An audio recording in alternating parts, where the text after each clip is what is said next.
Morning students. बेटा आप सभी कैसे हैं? ओके, आप सभी अच्छे होंगे और आज की इस ऑनलाइन क्लास में आपका स्वागत है। बेटा हमने हिंदी व्याकरण के अध्याय 6 पूरे कर लिए हैं। इससे पहले जो हमने किए शब्द विचार और शब्द भंडार, ठीक है। तो अब शब्द भंडार के बाद है उपसर्ग।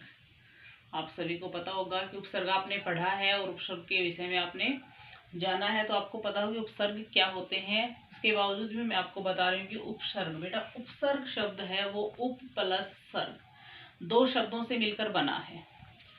उप प्लस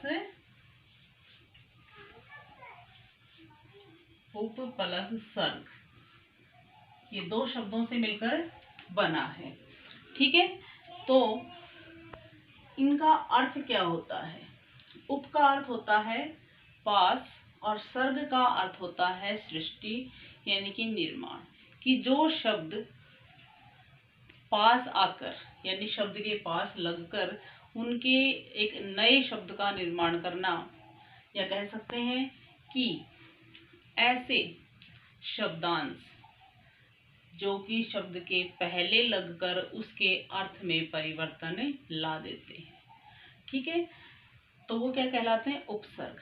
जैसे मैंने परिभाषा, तो हम इनकी परिभाषा यानी कि उपसर्ग की परिभाषा और उसके भेद के विषय में पढ़ेंगे, और उनके जो भेद हैं उनके उदाहरण, इनके विषय में हम पढ़ेंगे। तो सबसे पहले उपसर्ग का बताया कि उपसर्ग शब्द है वो उप प्लस सर्ग, दो शब्दों से मिलकर बना हुआ है। और उपसर्ग की परिभाषा की वे शब्द जो शब्दों के आरंभ में यानी कि शब्द के पहले लगकर या जुड़कर उसके अर्थ में परिवर्तन या फिर उसमें विशेषता लाते हैं या कुछ उसमें बदलाव लाते हैं, उसे क्या कहते हैं? उपसर्ग कहते हैं, या वे शब्दांश, वे शब्द उपसर्ग कहलाते हैं, ठीक है। तो ये तो थी इसकी परिभाषा। अब लेंगे कि हिंदी में प्रमुख रूप से कितने उपसर्ग का प्रयोग किया गया है। हिंदी में प्रमुख रूप से 5 उपसर्ग के विषय में बताया गया है। तो पहला जो उपसर्ग है वो है संस्कृत के उपसर्ग, ठीक है। दूसरा है हिंदी के उपसर्ग, तीसरा है अरबी फारसी के उपसर्ग। यानी कि आपको पता है कि हिंदी में अकेले एक हिंदी शब्दों का ही प्रयोग नहीं हुआ है, यहाँ संस्कृत भाषा का भी हुआ है, अरबी फारसी का भी हुआ है, अंग्रेजी का, यानी कि हिंदी में अनेक भाषाओं का समावेश है। इसलिए उपसर्ग भी अनेक भाषाओं के शब्दांशों से मिलकर बने हुए हैं। तो कितने शब्दांश बताए गए, कितने प्रकार है उपसर्ग के? 5 है। संस्कृत के उपसर्ग, हिंदी के उपसर्ग, अरबी फारसी के उपसर्ग, संस्कृत के अव्यय और अंग्रेजी के उपसर्ग। तो ये थे हमारे 5 इसके प्रकार या भेद कह सकते हैं। तो प्रमुख रूप से उपसर्ग के 5 भेद होते हैं। अब हम इनके उदाहरण पढ़ेंगे। कौन कौन से? अब है, पहला है संस्कृत के उपसर्ग। तो संस्कृत के उपसर्ग जो होते हैं यानी कि हमें ये देखना है कि क्या उपसर्ग है, हमें उस शब्द में से मूल शब्द को अलग करना है, और जो उपसर्ग है वो अपने आप सामने आ जाता है। अगर हमें मूल शब्द को अच्छे से देख लिया और मूल शब्द को अलग कर दिया, तो हम उपसर्ग और जो मूल शब्द है, जो किस शब्द के ये उपसर्ग है लगा है, तो ये ध्यान रखना है हमें, ठीक है। जैसे भी यहाँ है ए है, जैसे ये शब्द है संस्कृत के उपसर्ग यहाँ लिखे, मैंने कुछ उपसर्ग लिखे हैं यहाँ, ठीक है।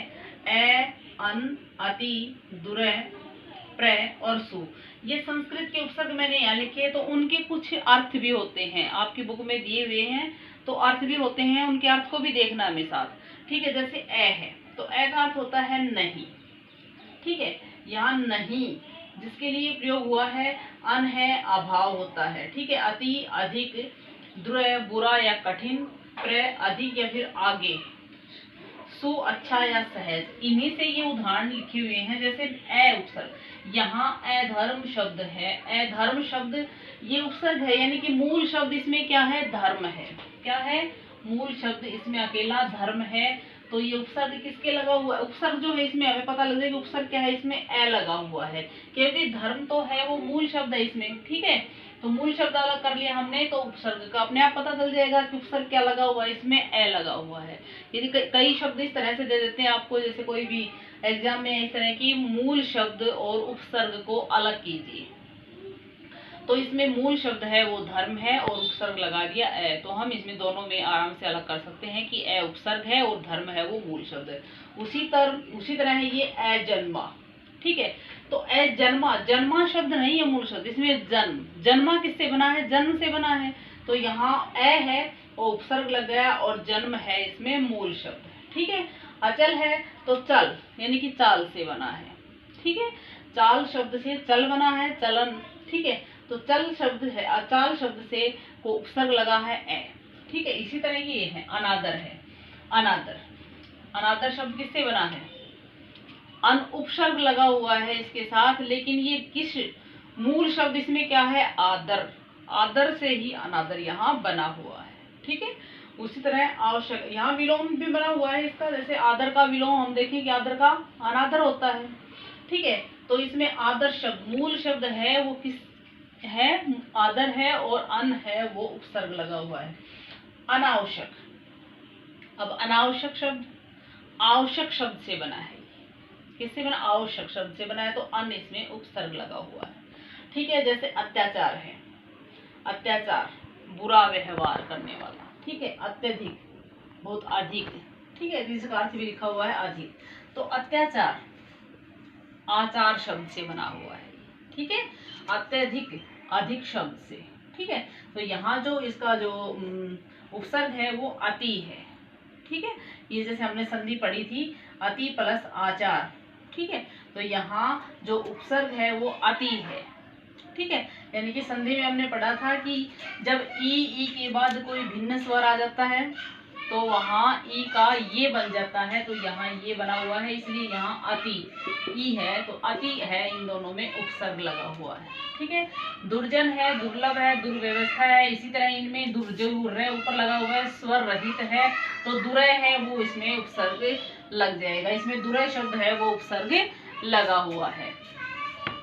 इसी तरह ये उदाहरण दिए हुए हैं प्रखर, प्रचार, प्रभात, ठीक है। तो इनके जो मूल शब्द हैं उनको अलग कर देंगे और उपसर्ग हम अलग कर देंगे, ठीक है। तो प्र है, प्र सभी में, प्रखर खर मूल शब्द है और प्र उपसर्ग है, ठीक है।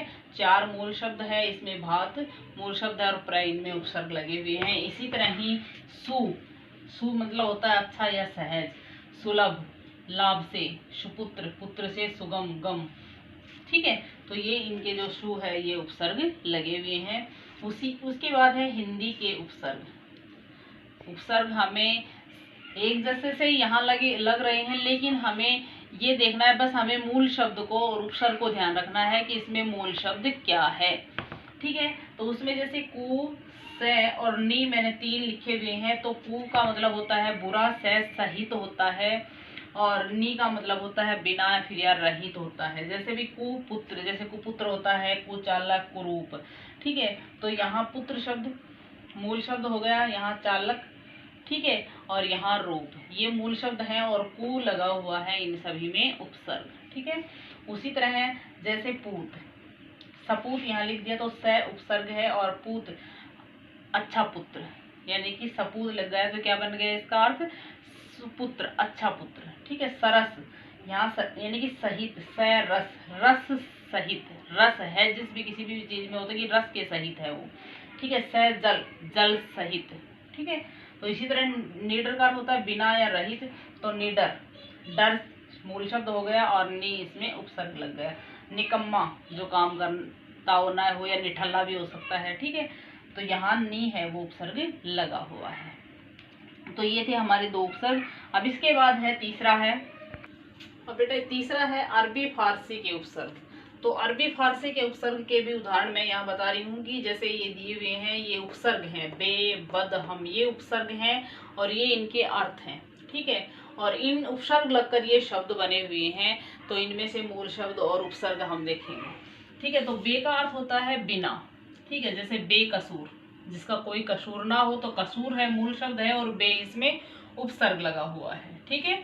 बेचैन, चैन से बे लगकर उपसर्ग बे लग गया और चैन, ठीक है। बेचारा, चार, चारा से लगकर यानी कि जो लाचार होता है बेचारा, गरीब निर्धन के लिए आता है, तो बेचारा बे उपसर्ग लगकर इसमें चारा, ठीक है। उसके बाद आता है बद, बद का अर्थ होता है बुरा, हमें बै उपसर्ग लगा दिया और बै उपसर्ग से जो शब्द बने हुए हैं तो उनसे हमें मूल शब्द और जो उपसर्ग है उनको अलग करना है। ठीक है, जैसे बै उपसर्ग लगा दिया तो बै से क्या बन गया, बदबू। ठीक है, उसी तरह जैसे बदसूरत। ठीक है, जैसे बू शब्द है वो मूल है और बद है वो उपसर्ग लग गया है। ठीक है, बदसूरत।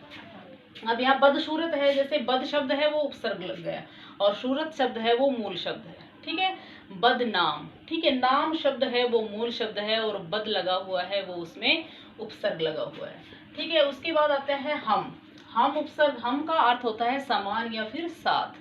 ठीक है, तो इसमें है हम शक्ल यानी कि अपने जैसे शक्ल वाला हम शक्ल। हम उम्र, अपनी उम्र, अपने समान उम्र वाला। तो ये इनसे जो लगे हुए हैं हम उपसर्ग और उम्र शक्ल, ये सब इसके मूल शब्द हैं। ठीक है, अब आता है चौथा है संस्कृत के अव्यय।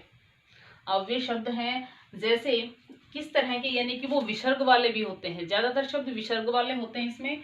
तो अधः का अर्थ हमें देखना कि अधः सह अंतः जो है ये क्या है, ये इनके उपसर्ग हैं और ये जो सामने लिखे हुए इनके अर्थ हैं।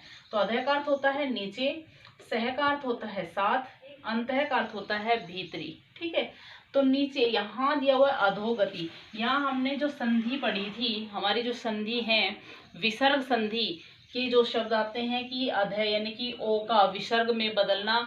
तो यहाँ हमें इस तरह के जो शब्द होंगे वहाँ हमारा कौन सा उपसर्ग होगा, संस्कृत के अव्यय से संबंधित वाला उपसर्ग रहेगा। तो अधः प्लस में गति। ठीक है, यहाँ अधः पतन।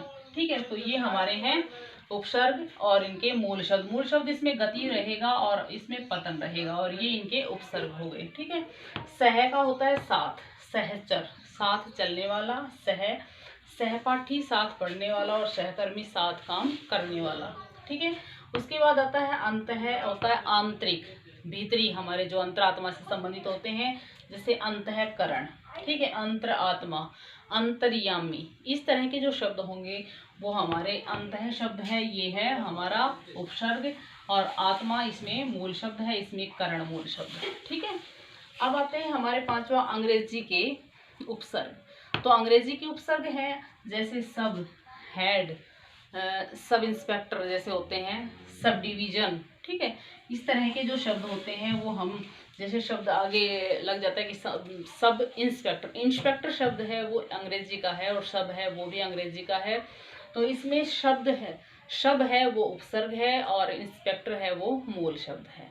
इसी तरह जैसे हेड मास्टर, हेड कांस्टेबल, इस तरह के जो शब्द होते हैं, जैसे हेड है वो हो गया हमारा उपसर्ग और कांस्टेबल है या मास्टर है वो उसमें मूल शब्द में आ जाते हैं। ठीक है, तो इस तरह के जो शब्द होते हैं वो सारे हमारे, यानी कि मैंने आपको अंग्रेजी के उपसर्ग, संस्कृत के अव्यय, अरबी फारसी के उपसर्ग, संस्कृत के उपसर्ग और हिंदी के उपसर्ग के बारे में आपको बता दिया है। ठीक है, अब इसके बाद हम क्या करेंगे कि अध्याय हमारा पूरा हो चुका है और इस अध्याय में हम प्रश्न कैसे बनाएंगे। प्रश्न हमारे अभ्यास, जो हमारे पुस्तक अध्याय है उसके बाद हमारा अभ्यास प्रश्न दिए हुए हैं, आप वो कर सकते हैं। जैसे प्रश्न उसमें दिया होगा कि उपसर्ग की परिभाषा और उसके भेद लिखिए। तो आप उपसर्ग की परिभाषा लिख सकते हैं, मैंने यहाँ लिखा है वो भी लिख सकते हैं या फिर बुक में से देखकर आप लिख सकते हैं। तो उपसर्ग की परिभाषा तथा उसके भेदों का उदाहरण सहित नाम लिखिए। तो हम उसके भेदों के नाम लिख देंगे, उपसर्ग की पहले परिभाषा, फिर भेदों के नाम और फिर जो भेद हैं उन सभी के 2-2, 4-4 हम उदाहरण भी लिख सकते हैं। तो ये था हमारा उपसर्ग से संबंधित अध्याय। तो ये आज का कार्य हमारा यहीं तक है। तो अच्छे से आप इस वीडियो को देखें बेटा और अपने नोटबुक में अपने काम को करें। ठीक है, धन्यवाद।